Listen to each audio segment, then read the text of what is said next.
Muy buenos días a todos, sean bienvenidos a la conferencia de prensa del ministro de Salud, doctor Julio Mazzoleni. Muy buenos días, muchas gracias a todos los medios que nos acompañan hoy, nos permiten comunicarnos con la ciudadanía. Queremos hacer el boletín semanal de salud. En primer lugar, queríamos poner en conocimiento de la ciudadanía que tenemos consultas telefónicas que se hacen con diversas instituciones en el área de cardiología, de diabetes, de clínica médica, de psicología, de psicopedagogía y también de ginecología. Esto se puede hacer llamando a números que están en la página del Ministerio de Salud Pública, en las instituciones que están listadas aquí un poco más arriba. Bueno, también queríamos hacer referencia, en la semana hemos ajustado también un protocolo que tiene que ver con el acceso quirúrgico, enfatizar que este protocolo está destinado principalmente para la seguridad de los pacientes, dado que el personal médico, el personal de banco, siempre tiene que adoptar medidas de cuidado para prevenir el contagio por COVID. Esto también tiene ajuste en base a la evidencia científica actualizada que permite establecer quiénes son los pacientes de más riesgo y también los tipos de cirugía que requieren. Es importante, es una actualización y además establece, entre otras cosas, la prioridad que tiene que darse a los cuadros diagnósticos de los pacientes internados, aquellos contactos de casos confirmados, ¿verdad? E instamos entonces a todas las instituciones a poder utilizar esto como un protocolo que permita hacer un uso racional de todos los test que se están dando en el ámbito de COVID. En cuanto a nuevos laboratorios, en el día de la fecha está inaugurándose otro laboratorio biomolecular que va a extender la red del Ministerio de Salud Pública. Esto se está dando en la ciudad de Encarnación en pocas horas más. También tenemos previsto que para fines de la semana que viene, si todo va en orden, también lo vamos a hacer en Ciudad del Este, a los efectos de poder dar respuesta también a una zona importante desde el punto de vista epidemiológico para web. En la semana también hemos recibido 40 respiradores de una donación de Alemania. Estos respiradores ya están siendo distribuidos a lo largo de todo el país, van a beneficiar particularmente a Ciudad del Este, también al Hospital de Clínicas y a otras zonas del país, como por ejemplo el departamento de Canindeyú, que estamos ya en plena distribución de ellos.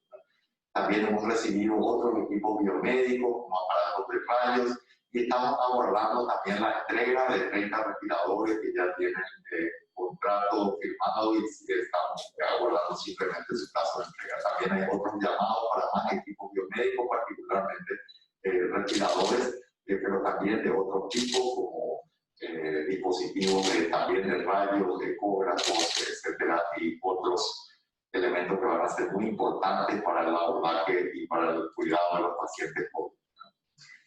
Bueno, ayer, como saben, estuvimos en la zona de Alto Paraná, una zona realmente que nos preocupa enormemente. Hay una situación epidemiológica distinta. Pueden ver la secuencia del número de casos aumentados que se ha dado en los últimos días. Como pueden ver, entre el 28, el 29 de julio y ayer, unos números realmente muy preocupantes, todos ellos en el Alto Paraná. Cabe recordar que la tasa acumulada de pacientes COVID positivos en el Alto Paraná equivale al 40% de todos los casos hasta aquí. El 33% de los casos activos actualmente también corresponden al departamento de Alto Paraná. Y 16 fallecidos a la fecha de los 46 que tenemos, entonces también se han dado en el departamento de Alto Paraná. Estamos destinando actualmente otros 14 respiradores que van a dar lugar a 14 nuevas camas de terapia intensiva. Es importante también señalar, para poder hacer una aclaración a la ciudadanía, que el número de camas reportadas ocupadas en terapia intensiva por COVID es el número que estamos naturalmente reportando a través del Ministerio de Salud Pública. pero existen más camas ocupadas. Estas camas son asignadas a enfermedades respiratorias y COVID.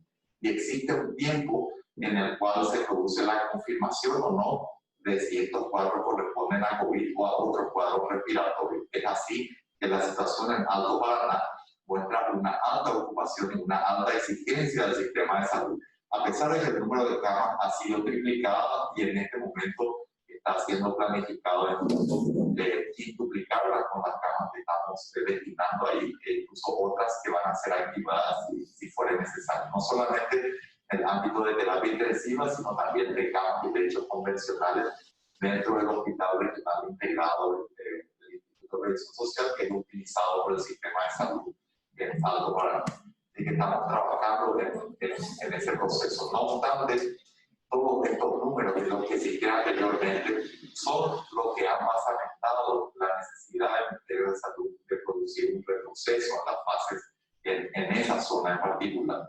Y creemos que es importantísimo también poder enfatizar que se requiere de un apego absolutamente total a las medidas de protección que han sido varias veces publicitadas y que debemos reiterar y que tienen que ver con el uso de mascarillas, el distanciamiento físico y la higiene de manos. Y en los casos de las fábricas y de otros ámbitos comerciales, el uso de la modalidad de cuadrillas. Esto es absolutamente esencial y también es muy importante, sobre todo, proteger el ámbito social, que es donde se dan la mayor parte de los contagios. Aquí tenemos simplemente una expresión del promedio de las últimas semanas. Como pueden ver, en la semana 28, 29 y 30 hay un aumento importante con un promedio de más de 100 casos por día que están siendo reportados, predominantemente de la zona de Alto Paraná y Central, donde hay que tener también un foco de alerta muy importante y seguir adoptando todas las medidas que hemos mencionado. La situación epidemiológica actual, en términos sencillos, las camas generales están ocupadas en un 35% y las camas de terapia intensiva en un 64%. Esto aborda todos los casos, tanto polivalentes como respiratorios y COVID. Este porcentaje también en algunos casos es afectado porque el denominador, vale decir el número de camas convencionales y el número de camas de UTI, también está siendo aumentado paulatinamente en virtud de la planificación con recursos humanos y también de la distribución de los equipos. En el caso de las camas generales también nos vamos activando algunos centros según sea necesario y según la zona de la que estamos hablando. Como mencioné antes, naturalmente Alto Paraná es una de las zonas que está requiriendo unos ajustes y una activación de mayor número de camas en ambos sentidos, tanto camas generales como camas de terapia intensiva. Pero creo que es oportuno también una vez más señalar aquí, lo cual es esencial, que la lucha tiene que seguir siendo dada en la comunidad, porque el porcentaje de pacientes que es afectado y que requiere internación y potencialmente terapia intensiva, con el número mayor que se está dando en la comunidad, va a ser un número realmente importante y cualquier sistema de salud del mundo va a tener dificultades pudiendo hacer frente a esto. Bueno, también quería señalar que estamos entrando en la fase práctica de la capacitación de ya un número importante de personal de blanco con un curso del ámbito de terapia intensiva promovido por el Instituto Nacional de Salud, una dirección del Ministerio de Salud Pública y BECAL. Este trabajo con simuladores de primer nivel se está llevando adelante, ha culminado la fase teórica, tenemos una cohorte importante de médicos y de personal de enfermería que ya ha sido capacitado en ese sentido y que ahora está entrando en la parte práctica para finalizar próximamente en los próximos 10 días y que estas personas, que si bien no son especialistas en terapia intensiva, van a poder conducirse en el ámbito de terapia intensiva bajo la supervisión de terapistas y va a ser un personal con capacidades nobles que van a ayudarnos a poder gestionar mejor a los pacientes que tenemos en esos ámbitos. Bueno, la semana también ha habido muchos pedidos respecto a la situación de las gratificaciones. La lista ha sido remitida al Ministerio de Hacienda. Estamos aguardando ya una respuesta final que entendemos que es inminente, y en la próxima semana ya se estaría dando el pago de las gratificaciones contempladas en la ley de emergencia. Finalmente, queríamos hacer referencia a un nuevo espacio de comunicación directa del Ministerio de Salud Pública con la ciudadanía a través de un programa de radio que se da los días jueves de 16 a 17 horas y que ha sido ya inaugurado en el día de ayer. Así que muchas gracias. Queremos simplemente dejar una vez más el mensaje de seguir conduciéndonos de manera segura, de seguir peleando esto en la comunidad como debe ser, y a partir de ahí poder enfrentar este desafío inédito que está afectando a toda la comunidad mundial, y esperamos realmente toda la colaboración de la ciudadanía y damos todo el compromiso del Ministerio de Salud y todos los otros subsistemas de salud para poder enfrentar juntos este enorme desafío. Bueno, muchas gracias. Vamos a abordar las consultas que puedan tener los medios de prensa.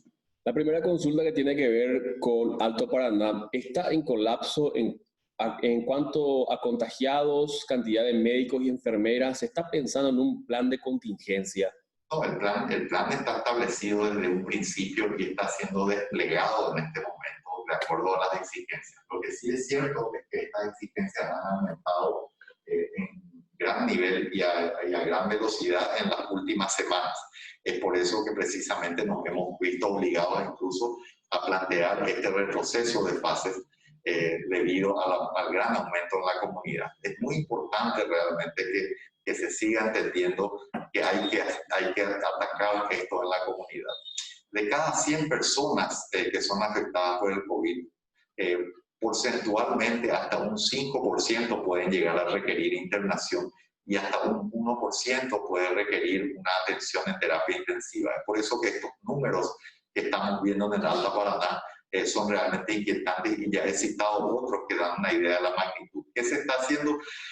Acabo de explicar que estamos activando más camas comunes, estamos activando más camas de terapia intensiva, y tenemos realmente una exigencia importante regional, no así todavía país, pero una importancia regional, y ahí tenemos ya más de 200 recursos humanos que han sido contratados al efecto de la epidemia, tanto en términos de contingencia como dotación normal y en el área de terapia intensiva. Trabajamos muy de cerca con las autoridades regionales sanitarias para el efecto, y este plan se está desplegando. Siguiente consulta de Radio Universo 970, Canal GEM. Continúan las protestas del personal de Blanco en plena pandemia. ¿Se realizará alguna reunión con los gremios para atender los reclamos? Sí, hace un par de días estuve justamente reunido con líderes sindicales del sector de enfermería, donde estuvimos explicándoles en detalle todo lo que tiene que ver con los procesos que lleven a la ejecución del pago de la gratificación. Es un proceso que tiene sus complejidades y que además exige que haya una lista muy depurada de los potenciales beneficiarios. Entonces estuvimos conversando de eso, también de otras cuestiones que son reivindicaciones del sector, así que seguimos haciendo. Obviamente entendemos que las manifestaciones hechas dentro del marco de la ley son absolutamente un derecho de todos los colectivos, y bueno, dentro de ese marco respetamos muchísimo. Estamos siempre abiertos al diálogo y a las explicaciones de todos los pasos pertinentes a esta reivindicación en particular y a cualquier otra. ABC Cardinal, ABC TV. ¿Cuál es la cifra disponible en el stock real para realizar test? Sí, bueno, actualmente mantenemos siempre un stock muy cercano a 20.000, ¿verdad? Esto se va reforzando, se va usando, pero continuamente estamos haciendo las compras del mercado, como hemos mencionado anteriormente. Los procesos de llamados licitatorios están prácticamente ya en adjudicación, entonces están muy avanzados, y esperamos realmente que en los próximos días podamos tener ya esto presto para poder firmar los contratos y tener la recepción de estos insumos que son requeridos para el ámbito del laboratorio. Tenemos 50 pacientes internados en cama normal y 10 en terapia intensiva, pero se está diciendo que empezamos a colapsar. ¿Con cuántas internaciones más colapsaremos del todo? No existe tal colapso y lo que se está diciendo con eso es la declaración que precisamente he hecho antes. Nosotros estamos reportando el número de pacientes COVID, pero la ocupación de las camas convencionales por enfermedades respiratorias que están en proceso de ser confirmadas o descartadas como COVID, tanto en lechos convencionales como en camas de terapia intensiva, es mayor, ¿verdad? Nosotros por eso es que el número que presentamos, que puede parecer exiguo, en realidad es el reflejo de una porción de casos que ya está siendo ocupada. Por ejemplo, en las camas de terapia intensiva del Alto Paraná, de 24 camas respiratorias, en determinado momento teníamos 22 o 23 incluso ocupadas y que ahora van a ser aumentadas con equipos que ya han sido remitidos allá. Entonces, esa es la situación. Hay una exigencia muy importante en la zona de Alto Paraná, como he mencionado. Esa exigencia no ha estado todavía en la zona de Central o Capital. No obstante, eso no deja de enfatizar la necesidad, como dije antes, de que la pelea tenemos que darla afuera, porque no hay forma de que un sistema de salud, como ha ocurrido en otros países muy desarrollados y países con sistemas de salud mucho más robustos, no han podido soportar. Si nosotros esperamos que los pacientes vengan a los hospitales de terapia intensiva, realmente se van a complicar las cosas. Pero concretamente no existe tal colapso en todo el sistema. Sí hay una altísima exigencia en Alto Paraná. Radio 1 de marzo. A días de haberse declarado la alerta roja comunitaria en Central, ¿qué otras acciones pueden tomarse para no llegar a las cifras de Alto Paraná? Bueno, yo vuelvo a riesgo de ser reiterativo, quiero decir, nosotros podemos hacer una preparación de los sistemas por los planes que están siendo desplegados, activando incluso camas que en este momento están en reserva. Hay centros de Central que todavía no están siendo activados, por ejemplo, en la zona de J. Augusto Saldívar, en Guaraparé, muchos lugares que no tienen realmente ninguna ocupación en este momento y que no están activados. Pero todo eso es dentro del sistema de salud. Nosotros lo que tenemos que seguir insistiendo es en la lucha en la comunidad, ¿verdad? Seguir aferrándonos a las medidas de higiene y de distanciamiento para evitar el número de casos. Incluso los casos de jóvenes, hemos expresado en varias ocasiones que son vehículos de transmisión del virus para personas vulnerables. Y además, aunque el porcentaje de casos graves o fatales es muy pequeño en las personas jóvenes, de ninguna manera es nulo.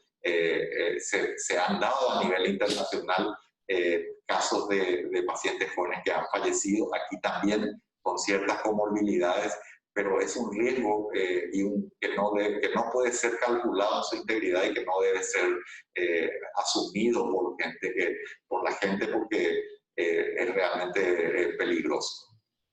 Será un gran día, Canal 13. Ministro, ayer el doctor Guillermo Sequera decía que si los positivos superan el 10% de las muestras tomadas, se puede hablar de situación descontrolada. ¿Es esa la situación actual del COVID en Paraguay? ¿Es solo la punta del iceberg? ¿Hay más casos positivos de los que diariamente conocemos?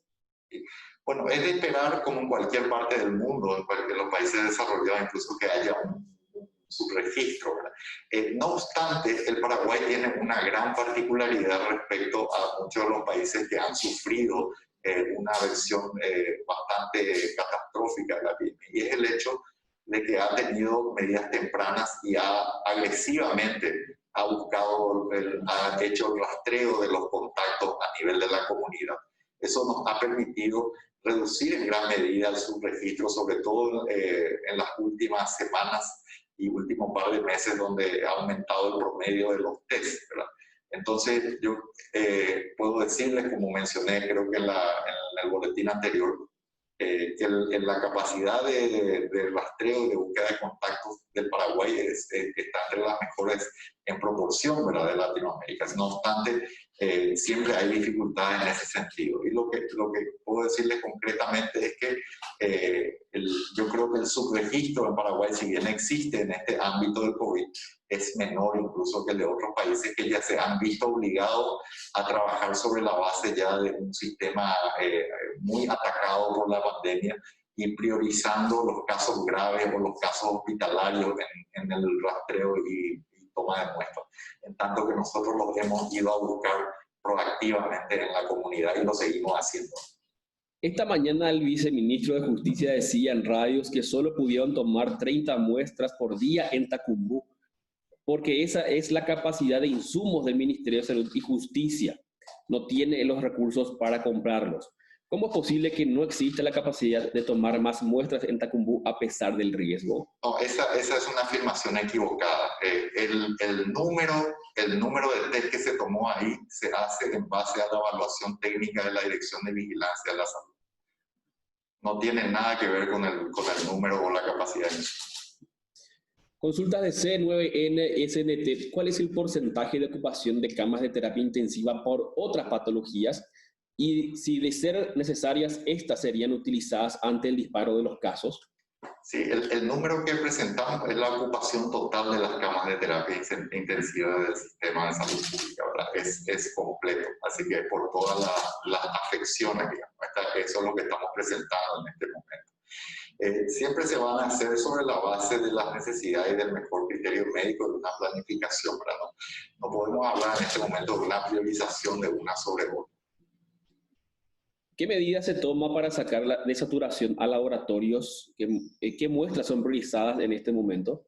Sí, bueno, siempre son priorizadas aquellos pacientes, los contactos de positivos, los pacientes internados particularmente, las personas que están en los albergues también son las muestras priorizadas y estamos aumentando la red de laboratorios. Esa red va a ser alimentada por estos llamados que estamos teniendo para los insumos. Hay que reconocer que hay un aumento de la demanda de los test en las últimas semanas sobre todo. Y estamos entonces abordando eso de la mejor manera posible, pero sobre todo reactivando toda la alianza de laboratorios públicos que conforman una gran red que tiene el Ministerio, que se está expandiendo, como acabo de decir. La descentralización también nos va a permitir más eficiencia en el abordaje de eso, sobre todo en zonas complejas como lo es en este momento el Departamento de Alto Paraná. ¿En cuánto tiempo se habilitarán más laboratorios para procesar mayor cantidad de muestras? Bueno, hoy, como mencioné, se está habilitando el laboratorio de Encarnación. Estamos aguardando en fines de la próxima semana, probablemente lo de Ciudad del Este. Ya se han sumado muchos otros laboratorios, Barrio Obrero, INERAM, del Centro Dermatológico en San Lorenzo. Seguimos también en alianza con el SENAISA, con el Instituto de Investigación en Ciencia de la Salud, con muchos otros, y obviamente también el Laboratorio Central. Coronel Oviedo también está en esta red, y seguimos aumentando para poder tener una mayor capacidad de procesamiento. Se va a seguir haciendo. ABC Color Impreso hace esta afirmación. Si faltan insumos para la realización del test, ¿cuál es la razón por la cual no diligenció la búsqueda de los insumos donados por Argentina? ¿Hay otras donaciones de insumos para test, camas de UTI o respiradores que no hayan podido traerse por alguna razón? No, el caso de Argentina en particular es una donación de 10.000 test. Esta donación, de 10.000 hisopos, ¿verdad? Esta donación que fue generosamente otorgada por ellos, tiene, desde el punto de vista de los trámites, requiere una documentación que estaba siendo gestionada.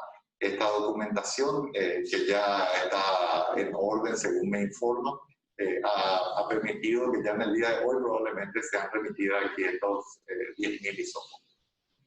¿Hay otras donaciones de insumos, camas de terapia, respiradores? Sí, bueno, acabo de mencionar unos 40 respiradores que han llegado de Alemania. Hemos tenido varios de esos. En algunas ocasiones hay cierta documentación que se requiere desde el punto de vista de aduanas y gestiones para que puedan traspasar la frontera. En este momento tenemos en frontera con Brasil donaciones de medicamentos antirretrovirales para HIV. Y bueno, todo eso son gestiones que deben hacerse y que se realizan de hecho continuamente, o sea, no es ahora nomás, sino que son procesos cotidianos para el Ministerio de Salud. En el caso de estas donaciones de Argentina, bueno, tropezaban con una necesidad de un documento en particular de origen, y esa documentación es la que se estaba guardando para poder recibir estos 10.000 insumos. El hecho de que el sistema de salud está a punto de colapsar con apenas 3% de los casos internados, ¿se puede revertir todavía teniendo en cuenta la velocidad con que se están aumentando los casos en el país? En primer lugar, hay una exigencia en una zona particular del país, o sea, el sistema de salud no está colapsando. Eso hay que dejarlo claro. Por otro lado, no se puede hablar de manera muy liviana de un 3%, apenas el 3%. El 3% de la población paraguaya, estamos hablando, a ver, un poco de 210.000 personas. Y si hacemos un cálculo proporcional de que por cada 100 personas podemos llegar a tener 5 internadas, 210.000 no es un número despreciable, así que me parece una valoración un poco muy superficial. Noticias Paraguay. En el Instituto de Previsión Social, médicos traumatólogos piden que todos los pacientes que deben hacerse algún tipo de cirugía se hagan el hisopado, no solo cuando sea con anestesia general. ¿Es posible modificar ese protocolo? El protocolo está claramente basado en evidencia científica. Entonces, el Ministerio de Salud, como ente rector, se afirma en lo que ha promovido y lo que ha publicado. No obstante, hay que tener en cuenta que la evidencia científica cambia continuamente. Y una vez más, quiero destacar que el protocolo está orientado mayormente al paciente, ¿verdad? Porque el personal de blanco siempre tiene que estar trabajando sobre la base de la posibilidad de que está lidiando con un paciente con COVID. Consulta del diario Última Hora. Por cómo se vienen aumentando los contagios en las últimas 2 semanas, ¿qué tanto nos acercamos de nuevo a aquel escenario catastrófico que ya se había descartado? Bueno, el escenario de un pico o de una saturación del sistema siempre es una posibilidad, sobre todo con la propagación y el aumento de los casos. Ese pico tiene 2 componentes, el número absoluto de casos y el otro es la saturación del sistema. Evidentemente hemos señalado ya desde un principio la combinación de una fase de cuarentena inteligente donde el desescalamiento de las medidas trae consigo ciertos riesgos que asumir, la temporada del invierno, la persistencia de una situación regional epidemiológica complicada. Todo eso suma, digamos, y evidentemente hay también una ocupación mayor del sistema de salud, ¿verdad? Entonces, es una situación de riesgo, una situación por la que todos han pasado y es por ello que nosotros enfatizamos una vez más que debemos seguir peleando esto fuera de los hospitales. Tenemos que seguir asumiendo un modo de vivir seguro que implica todo lo que ya conocemos. Es absolutamente esencial. Si nosotros vamos a esperar tratando de preparar solamente con más camas de terapia intensiva, no ha habido país en el mundo que ha sido capaz de resolver el problema allí. Entonces, tenemos que seguir haciéndolo en la comunidad como venimos peleando. ¿Cómo va el proceso para recuperar el adelanto que se entregó a IMEDIC y Eurotec por los insumos que fueron rechazados y cuándo se finiquitaría esta cuestión? Sí, bueno, hemos recibido recientemente una notificación de la empresa aseguradora donde se acepta el siniestro y el proceso está bien encaminado, tiene todavía plazos. Entendemos que se va a resolver positivamente seguramente dentro de las próximas semanas. ¿Cuánto es la deuda actualmente con las farmacéuticas y cómo se va a amortizar? Bueno, la deuda es un número muy dinámico, ¿verdad? Tiene pago, pero tenemos deuda por encima de 1 billón de guaraníes y justamente estamos en plena conversación ahora en primer lugar con las cámaras respecto a una eventual sesión de deuda como ya se hizo y que la primera sesión de deuda está culminando en diciembre de este año. Ha sido muy exitosa. Queremos plantear una nueva sesión de deuda ya nuestro equipo con ayuda de la Secretaría de Técnica de Planificación, de la Auditoría de Presidencia, están trabajando intensamente en la documentación pertinente de las empresas para hacer la certificación de las deudas existentes, y en base a eso se va a plantear después una cesión de deuda con la banca privada. Asunción post noticias. ¿Se contempla la posibilidad del retroceso en zona central? Bueno, siempre dentro de la cuarentena inteligente se ha planteado esta como posibilidad. Por supuesto que no son medidas que sean medidas populares o medidas que nos gustaría tomar, ¿verdad? Y tampoco son las únicas que se toman. Pero naturalmente, si llega el momento, puede ser una propuesta que plantee el Ministerio de Salud, como lo hemos hecho también ahora en la zona de Alto Paraná, en Portugal, son herramientas que uno tiene, herramientas extremas, pero que a veces son requeridas. Yo creo que lo más importante es seguir peleando afuera en la comunidad. Creemos que está en las manos todavía de todos nosotros como ciudadanos el poder contener, mitigar un poco esto. Y sobre todo, quiero hacer un llamado especial a todas aquellas personas que son vulnerables por distintas razones para limitar sus actividades fuera de los hogares. Y también, sobre todo a los jóvenes también, vuelvo a enfatizar, muchas veces son vehículos del virus para personas vulnerables, pero además existe un porcentaje que, si bien es cierto que es pequeño, también puede afectar gravemente su salud, y no es desconocida la posibilidad de que jóvenes también tengan versiones graves e incluso fallecimientos. Así que es importante tomar decisiones correctas respecto a dónde vamos y con quién nos juntamos. ¿La situación actual en comparación con los otros países puede ser preocupante? Bueno, yo creo que Paraguay tiene que pensar en Paraguay, y Paraguay tiene sus particularidades, tiene algunas cosas que son positivas y tiene algunas vulnerabilidades que también hay que administrar honestamente, como lo hemos hecho desde un principio cuando se tomaron las decisiones tan drásticas, justamente valorando la salida de una epidemia enorme, la mayor de las últimas 2 décadas, y también reconociendo que el sistema tiene ciertas fragilidades y está en proceso de reestructuración. Si uno mira los números absolutos, el Paraguay tiene números relativamente auspiciosos en comparación con la región. Pero eso tiene que analizarse siempre desde las capacidades que también tiene como sistema de salud. Así que estamos, si bien es cierto que miramos esos números, los miramos como algo positivo en alguna medida, de ninguna manera hay ningún aire triunfalista. Y obviamente estamos muy preocupados por situaciones como las que se han dado en el Alto Paraná, y contamos realmente con que la comunidad esteña pueda dar un cambio, un vuelco importante a través de un control estricto del ámbito social después del laboral en el manejo de la epidemia. ¿Qué trabajo se está realizando en Tacumbú?